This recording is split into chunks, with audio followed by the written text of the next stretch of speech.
Great scrimmage yesterday, but ever since the spring, everybody's been talking about this receiving core. I know you had Duke and Carlos last year, but they talk about this core, about how good you guys can be. Talk a little bit about that in terms of how good can you be, being one of those guys that's in that mix.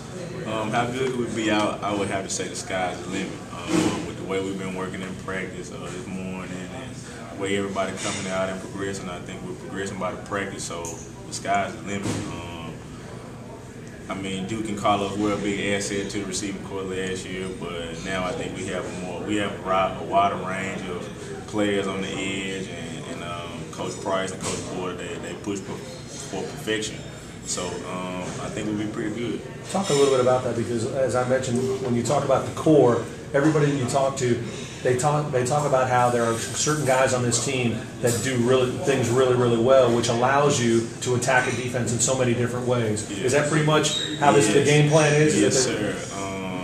We got some speedy guys on the outside, and with Marcus Rucker, myself, and Darius Adams, and we have Jermaine McKenzie, of course, who's the blazer on the inside. And I mean, we have a particular job, and that's what we just try and go out and do to the best of our abilities. This offense struggling in the scrimmage. This has been a school about offense, whether it was D'Angelo or Curtis or Duke. I mean, you've been known for offense, and right now the defense is getting a lot of the pub. How far is the offense behind, and are you worried that you're running out of time because September 4th is getting here quick? Not worried at all. Yesterday, I think it was more of a timing issue. We just going and excited about getting out there and getting a chance to scrimmage, and defense just got out to a good jump, and I think we just kind of got behind with it. We got down a little bit on ourselves, but not worried at all about September 4th. Coach Price and Coach Porter do a great job. I mean, so I'm not worried about it at all. I'm sure he'll be on our heads about everything we do, and we'll reach that point. Are you counting down the minutes till fall camp is over? Not at all. Come on. Not at all. I mean, we all, every day we go out, and I mean, you know, it's just another day. Like we all say, it's another day on the job. So, I mean, this is what we do for a living, and we're thankful that we got a chance to do it, and we just go out and try and do it every day. Okay, now really.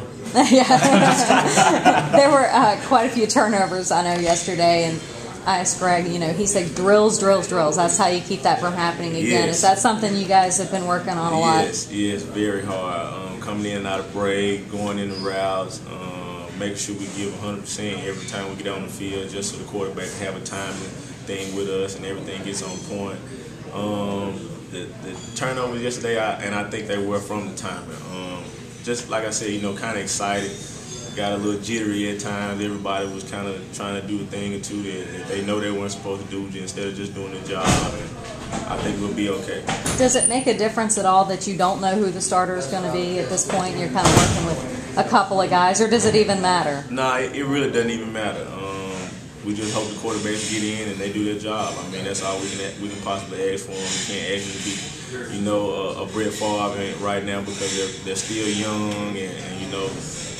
But it also relates on the receivers. I mean, it'll also make us better players and give us a chance to make a couple big plays and get our names out there with the catches that we can make from them. How is this offense going to be different for Cam than what Tiger fans have seen with Tommy how is this offense? Is it still going to be spread, attack down the field, or what can fans expect September 4th and all year long? I can't really tell you. I can just say, I mean, it still is spread, but I mean, we have the running backs. You know, they can still run the ball. We have a couple of them, Greg Ray, Jarrell Rose, and Marcus Hightower, just some of the guys to name. And I mean, we stack. So, I mean, Coach Irvin does a good job with them. And, I mean, I think he's getting through to them pretty good. And the running game is working pretty good in the offensive drill. So, I think it'll be a pretty balanced thing. But how good can this offense be? Does it? You got a smile on your face. I asked you about but just in general, the whole 11 on offense. Are you excited about the possibilities? Very. I mean, I'm excited because I know Coach Porter put the person on the field that deserves to be out there and has worked hard. And I know the person, anybody that gets out there and they worked hard and he gets approval of it, then I know we'll be good. The competition, how much does that make you guys better, because you know there's so many guys out there that can be the starter on September 4th? The competition only makes us better. Day by day we go in the sun, and I mean, it only helps you get in better shape. The competition, it rises your performance level, and it makes you want to get out there and do the same kind of things you see the next guy do. So I can only say that the sky's the limit. And the fact that, you know, people know your name because you've been in the program, but there's so many new guys in the receiving corps this year that a lot of people have never heard of. That's going to change, though, right? Talk about how these young guys are making a name for themselves and doing it quickly, that people are going to know their names. I think they'll know their names pretty soon. Like you said, they're making pretty good plays. They're making great catches. They're making great blocks, and I mean, they just fit into the system perfect. Like all the little wrinkles and creases that one person doesn't have, the younger guy, the next guy has it. So I think it's definitely going to be a couple people that come out and really open some people's eyes.